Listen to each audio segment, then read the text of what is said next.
Hello guys, welcome back to our channel. അപ്പൊ ഞങ്ങൾ ഇന്നിവിടെ നിൽക്കുന്നത് ഒതളങ്ങാതുരത്താണ്. അപ്പൊ ഒതളങ്ങാതുരന്ന് വെച്ചാൽ ഇത് ശരിക്കുള്ള ഒതളങ്ങാതുരല്ല, ഒരു വെബ് സീരീസിന്റെ പേര് ഇവിടെ ഷൂട്ട് ചെയ്തുകൊണ്ട് ആ പേരാണ് ഇവിടെ കിട്ടിയത്. നിങ്ങൾ പ്രധാനമായിട്ട് അറിഞ്ഞിരിക്കേണ്ട സ്ഥലമാണത്. ഇത് നിങ്ങൾ ഒതളങ്ങാതുരത്ത് എന്ന് പറയുന്ന വെബ് സീരീസ് കണ്ടുകാണും. ആ വെബ് സീരീസിനകത്തുനിന്നാണ് ഈ ഒരു പേര് വന്നത്, ഒതളങ്ങാതുരത്ത്. ആക്ച്വലി ഇത് ആയിരമെങ്കിലുള്ള ഒരു തുരുത്താണ്. അപ്പോൾ ഇവിടെ ഫുള്ള് കണ്ടൽ മരങ്ങളാണ്. കണ്ടൽ മരങ്ങളുടെ നടുവിലാണ് ഞങ്ങൾ നിൽക്കുന്നത്. അപ്പോൾ നമ്മൾ നേരെ ഇനി കണ്ടൽ മരങ്ങൾ കാണാൻ വേണ്ടി പോവുകയാണ് അല്ലേ? എന്നാ പോരട്ടെ.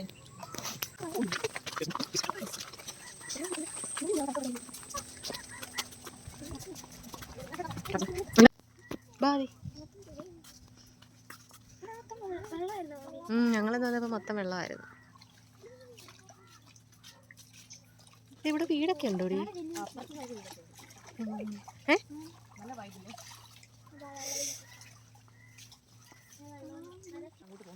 അപ്പോൾ ഈ വരുന്ന ഭാഗത്തുള്ള ഒരു ഭംഗിയാണ് ഇതിൽ കണ്ടുപിടിക്കുന്നത്. ഇതിൻ്റെ റൂട്ടെല്ലാം താഴോട്ട് പോകും. എന്താ നമ്മുടെ ഒരു ഭൂമിയുടെ ഒരു ശാപകോശമൊക്കെ ആണെങ്കിൽ നമുക്ക് ഈ കണ്ടൽ കടൽ പറയാൻ പറ്റും. കാരണം അതായത് നമ്മൾ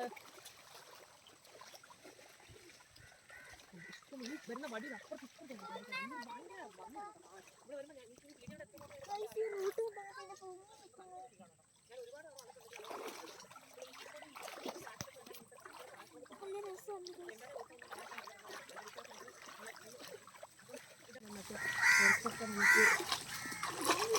ഇതൊക്കെ നമ്മളെ ഈ ബീച്ച് സൈഡ് ആ കടൽ തീരത്തിൻ്റെ അവിടെയൊക്കെ കൊണ്ടുപോകുകയാണെങ്കിൽ നമ്മുടെ ഈ പ്രകൃതി ദുരന്തങ്ങളുണ്ട്, സുനാമി പോലുള്ള പ്രകൃതി ദുരന്തങ്ങൾ.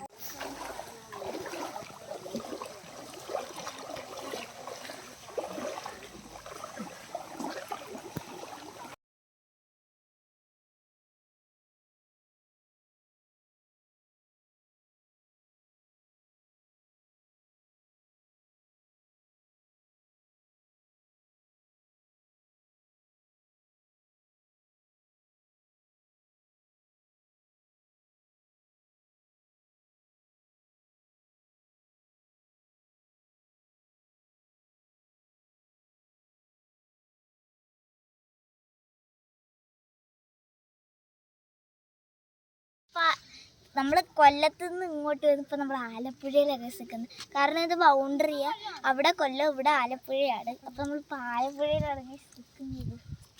നമ്മൾ ഇഷ്ടപ്പെട്ടോ ഇവിടെ? യെസ്. പക്ഷെ എനിക്ക് അവിടെ നിൽക്കുമ്പോൾ ഒരു പേടിയുണ്ടായിരുന്നു. അവിടുന്ന് മറ്റേ ഒതളങ്ങാതുരത്തിൽ സീരിയസ് ചാടുമ്പോൾ നന്ദ് അവിടെ നിന്നിട്ട് ചാടുന്നത്. പക്ഷെ ചാടുന്ന എങ്ങനെ ചാടിയെന്തോ, ഇത് ഇത്ര ആണെങ്കിൽ ആഴമുള്ള ഇപ്പോൾ. അപ്പൊ ആഴില്ല, ഇനി അങ്ങോട്ട് പോവാം. ഇത് കണ്ടോ, ഒരു ശംഖ്. എനിക്ക് തോന്നുന്നു അതിനകത്ത് ഇതുണ്ടെന്നാ. ഇതിനെ കൊണ്ടുപോയിട്ട് വീട്ടിൽ കൊണ്ട് വളർത്തിയത്. ലക്ഷ്മി ആന്റി ഗൈസിന് സർപ്രൈസ് കൊടുക്കാൻ ഇതൊക്കെ ഉണ്ടോ?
ഒരു 4 മണിക്കൊക്കെ വന്നു കഴിഞ്ഞാലേ നമ്മൾ അവിടെ ചെല്ലുമ്പോഴത്തേക്ക് 5 മണിയാവും.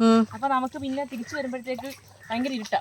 ഒരു 6 മണിയാക്കുമ്പോഴത്തേക്ക് ഇതിനകത്ത് ഒട്ടും വെട്ടമില്ല, നല്ല ഇരുട്ട് 6 മണിയാകുമ്പോൾ. അതുകൊണ്ട് വരുന്നവരുണ്ടെങ്കിലുണ്ടല്ലോ കുറച്ച് നേരത്തെ വേണം. നിങ്ങളൊരു 3 മണിയൊക്കെ ആകുമ്പോൾ വന്നു കഴിഞ്ഞാൽ നല്ല രസമാണ് ഇവിടെ.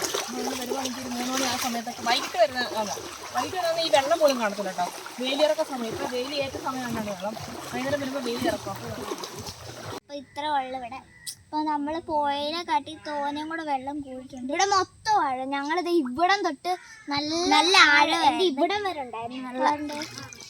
അത്രയും ഉണ്ട്. ഇവിടെ എത്തിയപ്പോൾ അപ്പം നിങ്ങൾക്ക് ഈ വ്ളോഗ് ഇഷ്ടപ്പെട്ടെങ്കിൽ ലൈക്ക് ഷെയർ സബ്സ്ക്രൈബ്. അപ്പോൾ അടുത്ത വീട്ടിൽ ബൈ.